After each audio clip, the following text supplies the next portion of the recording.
G N Ramachandran का जन्म हुआ था 1922 में। इनकी मृत्यु हो गई 2001 में। Discovery of triple helical structure of collagen published in nature in 1954। Most outstanding contribution in structural biology, यानी इन्होंने सबसे पहले डिस्कवर किया था triple helical structure of collagens का, जिसको पब्लिश किया गया नेचर्स में इन 1954 में। इन्होंने आउटस्टैंडिंग कंट्रीब्यूशन दिया था स्ट्रक्चरल बायोलॉजी में। उसके बाद हम लोग बात करते हैं patience of the basic unit of life the cell in all living organisms, यानी हमारी जीवन की जो मूलभूत इकाई होती है वो सेल होती है। All organisms are compose of cell, some are compose of single cells and are called unicellular organism. कुछ ऑर्गेनिज्म जो होते हैं जो कि एक सेल से बने हुए होते हैं, जिनको हम लोग बोलते हैं यूनिसेलुलर ऑर्गेनिज्म, जबकि कुछ ऑर्गेनिज्म जैसे कि हम लोग बने हुए होते हैं एक से अधिक प्रकार के कोशिकाओं से, जिसको हम लोग बोलते हैं multicellular organism. Unicellular organisms are capable of independent existence and perform the essential function of life.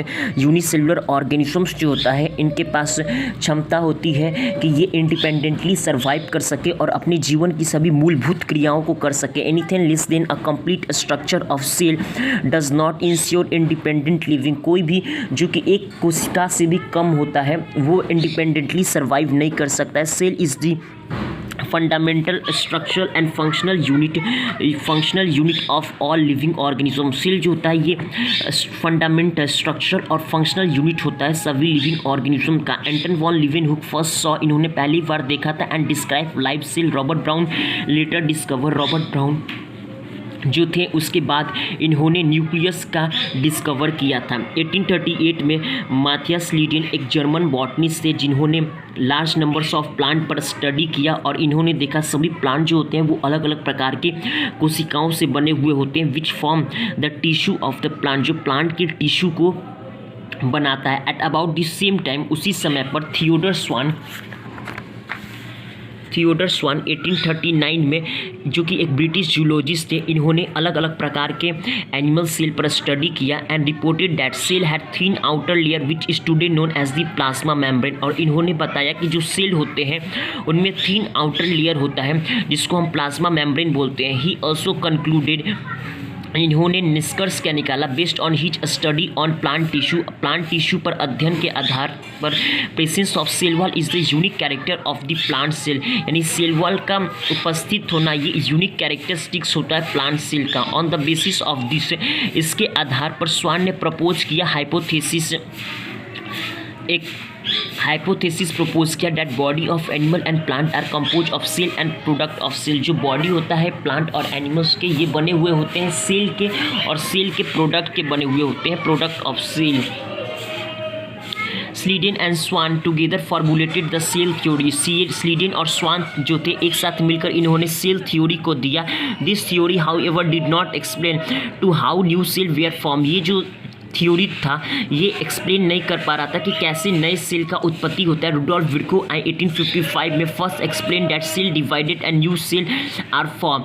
इन्होंने बताया कि सेल डिवाइड करता है और नए सेल का निर्माण होता है फ्रॉम प्री एग्जिस्टिंग सेल, पहले से मौजूद कोशिकाओं से, जिसको बोला omnis cellula e cellula. He modified the hypothesis of Schleiden and Schwann. इन्होंने मॉडिफाइड किया hypothesis of Schleiden and Schwann, Schleiden और स्वान के हाइपोथेसिस को, इन्होंने सेल थ्योरी को फाइनल शेप दिया। Cell theory as understood today is all living organism are compose of cell. सभी living organisms जो है वो बने हुए होते हैं सेल के end product of cell. All cells are arises from pre existing cell. जितने भी सेल होते हैं ये अराइज होते हैं सबके सब प्री एग्जिस्टिंग सेल से। You have earlier observe cell in an onion peel और ह्यूमन चिक सेल। जैसा कि हम लोग पहले से ही देख चुके हैं, सेल ओनियन पील यानी प्याज के छिलकों में और ह्यूमन चिक में under the microscope. Let us recollect their structure. हम इनके स्ट्रक्चर को रिकॉलेक्ट करेंगे। Onion cell which is a typical plant cell. Onion cell जो कि एक प्रकार का प्लांट सेल होता है जिसमें डिस्टिंक्ट सेल वॉल होता है एज इट्स आउटर बाउंड्री, जो कि उनका आउटर बाउंड्री होता है जस्ट विद इन, और सेल वाल के जस्ट नीचे सेल मेम्ब्रेन होता है। The cell of the human cheek have an outer membrane as the delimiting structure of the cell. Human cheek का जो सेल होता है उसमें जो आउटर मेम्ब्रेन होता है वो सेल को घिरे हुए रहता है। इनसाइड इस सेल, प्रत्येक सेल के अंदर डेंस मेम्ब्रेन बॉन्ड स्ट्रक्चर होता है जिसको न्यूक्लियस बोलते हैं। This nucleus contain the chromosome. ये जो न्यूक्लियस होता है ये कंटेन करता है क्रोमोजोम को, which in turn contain the genetic material, जो कंटेन करता है जेनेटिक मटेरियल्स को। DNA cell that have membrane bound nuclei are called eukaryotic. वो सेल जिनमें मेम्ब्रेन बॉन्ड न्यूक्लियस होता है उसको यूकैरियोटिक बोलते हैं, जबकि वो सेल जिसमें मेम्ब्रेन बॉन्ड न्यूक्लियस नहीं होता है उसको प्रोकैरियोटिक बोलते हैं। In both prokaryote and eukaryotic cell एक सेमी फ्लूइड मैट्रिक्स, एक सेमी फ्लूइड मैट्रिक्स होता है जिसको साइटोप्लाज्म बोलते हैं। ये ऑक्यूपाई करता है सेल के वॉल्यूम को। The cytoplasm is the main arena of cellular activities in both plant and animal cell. चाहे प्लांट हो या एनिमल सेल हो, दोनों में साइटोप्लाज्म जो होता है ये मेन एरिना होता है सेल के एक्टिविटीज के लिए। सेल के एक्टिविटीज के लिए cytoplasm is the main arena of cellular activity in both plant and animal cell. Various chemical reaction, कई सारे केमिकल रिएक्शन होते हैं to keep the cell in the living state, cell को लिविंग स्टेट में रखने के लिए। बिसाइड द न्यूक्लियस, न्यूक्लियस के अलावा eukaryotic cell have other membrane bound distinct structure. Eukaryotic जो सेल होते हैं उनके पास दूसरा मेम्ब्रेन बॉन्ड स्ट्रक्चर होता है जिसको हम बोलते हैं organelles like endoplasmic reticulum, Golgi complex, lysosome, mitochondria, microbodies and vacuoles. Prokaryotic cell lack such membrane bound organelle, जबकि प्रोकैरियोटिक सेल जो होते हैं उसमें यूकैरियोटिक सेल की तरह मेम्ब्रेन बॉन्ड ऑर्गेनल्स प्रेजेंट नहीं होता है। Ribosome are non membrane bound organelles जो कि पाया जाता है सभी सेल में, both eukaryotic as well as prokaryotic. Within the cell ribosome are found not only in the cytoplasm. Cell के अंदर अगर बात करें तो राइबोसोम जो होता है वो पाया जाता है ना कि केवल साइटोप्लाज्म में बस, but also with in the two organelles, यानी साइटोप्लाज्म के अलावा दो ऑर्गेनल्स में। पहला chloroplast in plant and mitochondria and on rough ER। Animal cell contain another non membrane bound organelles. Animal cell जो होता है ये कंटेन करता है दूसरा नॉन मेम्ब्रेन बॉन्ड ऑर्गेनल्स को, non membrane bound organelles called centrosome, which help in cell division, जो मदद करता है सेल के डिवीजन में। सेल डिफर करता है अपने साइज में, शेप में और एक्टिविटी में। For example mycoplasma the smallest cell जो कि 0.3 माइक्रोमीटर लेंथ का होता है, जबकि बैक्टीरिया का जो साइज होता है वो 3 से 5 माइक्रोमीटर होता है। Largest isolated single cell is the egg of an ostrich. Multicellular organism के बीच अगर बात करें तो ह्यूमन का जो RBC होता है उसका साइज लगभग 7 माइक्रोमीटर इन डायमीटर होता है। Nerve cell are some of the longest cell. Nerve cell जो होता है ये लॉन्गेस्ट सेल होता है। Cell also vary greatly in their shape. Cell जो होता है वो वेरी करता है अपने शेप में। दे में भी डिस्क-लाइक, ये डिस्क-लाइक हो सकते हैं, पॉलीगोनल हो सकते हैं, कॉलमनार, क्यूबॉइडल, थ्री-लाइट और इवन इरेगुलर शेप के भी हो सकते हैं। जो सेल का शेप होता है वो वेरी करता है उनके फंक्शन के अनुसार, किस प्रकार से फंक्शन परफॉर्म कर रहे हैं उनके अनुसार सेल का शेप वेरी करता है। प्रोकैरियोटिक सेल जो कि रिप्रेजेंट करते हैं bacteria, blue green algae, mycoplasma और PPLO को, प्लीरोन्यूमोनिया लाइक ऑर्गेनिज्म। ये स्मॉलर होते हैं और मल्टीप्लाई करते हैं काफ़ी फास्ट यूकैरियोटिक सेल के कंपेरिजन में। दे में very greatly in shape and size, ये वेरी करता है शेप और साइज में। The 4 basic shape of bacteria, 4 basic shape जो होता है बैक्टीरिया का। पहला बैसिलस जो कि रॉड लाइक होता है, दूसरा कोकस या स्पेरिकल जो कि स्पेरिकल शेप का होता है, तीसरा विब्रियो कोमा शेप का, स्पाइरुलम स्पाइरल शेप का। जो प्रोकैरियोटिक सेल का ऑर्गेनाइजेशन होता है वो फंडामेंटली सिमिलर होता है, यानी बिल्कुल जो प्रोकैरियोटिक सेल का जो ऑर्गेनाइजेशन होता है वो बिल्कुल यूकैरियोटिक सेल के समान होता है, जबकि प्रोकैरियोटिक में हमें बहुत सारे शेप और फंक्शन देखने को मिलते हैं, wide variety of shape and functions. RBC का जो शेप होता है वो ब्राउन होता है, बाइकनकेव होता है। WBC का एमीबॉइड होता है। कॉलमनार एपिथेलियल सेल का जो शेप होता है लॉन्ग होता है और नैरो होता है। नर्व सेल ब्रांच और लॉन्ग होता है। ट्रैकेट इलोंगेटेड होता है। मेसोफिल सेल जो होता है वो राउंड और ओवल होता है। All prokaryotic have a cell wall surrounding the cell membrane. सभी प्रोकैरियोटिक सेल जो होते हैं उन सभी में सेल वॉल होता है जो सेल मेम्ब्रेन को सराउंड करता है, केवल माइकोप्लाज्मा को छोड़ दे तो। The fluid matrix filling the cell, वो फ्लूइड मैट्रिक्स जो सेल में मौजूद होता है उसको साइटोप्लाज्म कहते हैं। There are no well defined nucleus, इनमें वेल डिफाइंड न्यूक्लियस नहीं होता है प्रोकैरियोट में। The genetic material is basically naked, जो जेनेटिक मटेरियल्स होता है इनमें निक होता है। Not enveloped by the nuclear membrane, यानी न्यूक्लियर मेम्ब्रेन के द्वारा घिरा हुआ नहीं होता है इनका जो न्यूक्लियस होता है। और in addition to the genomic DNA, genomic DNA के अलावा मेनी बैक्टीरिया है, कई सारे बैक्टीरिया होते हैं जिनमें स्मॉल सर्कुलर डीएनए होता है outside the outside the genomic DNA, genomic DNA के बाहर। This smaller DNA are called plasmid, इन स्मॉलर डीएनए को हम लोग बोलते हैं प्लाज्मिड। ये plasmid DNA confer certain unique phenotypic character to such bacteria, ये जो प्लाज्मिड डीएनए होते हैं इनके पास कुछ फिनोटिपिक कैरेक्टर्स होते हैं टू सच बैक्टीरिया, इस प्रकार के बैक्टीरिया के लिए। One such character is resistance to antibiotic, जैसे कि एंटीबायोटिक के प्रति resistance. In higher class you will learn that this plasmid DNA is used to monitor bacterial transformation with foreign DNA. Higher class में हम लोग पढ़ेंगे इस प्लाज्मिड डीएनए के यूज़ के बारे में, किस प्रकार से हम लोग बैक्टीरिया के ट्रांसफॉर्मेशन में हम लोग इसका यूज़ करते हैं प्लाज्मिड डीएनए का, जिसको हम फॉरेन डीएनए के साथ जोड़कर बैक्टीरिया के ट्रांसफॉर्मेशन में हेल्प करते हैं।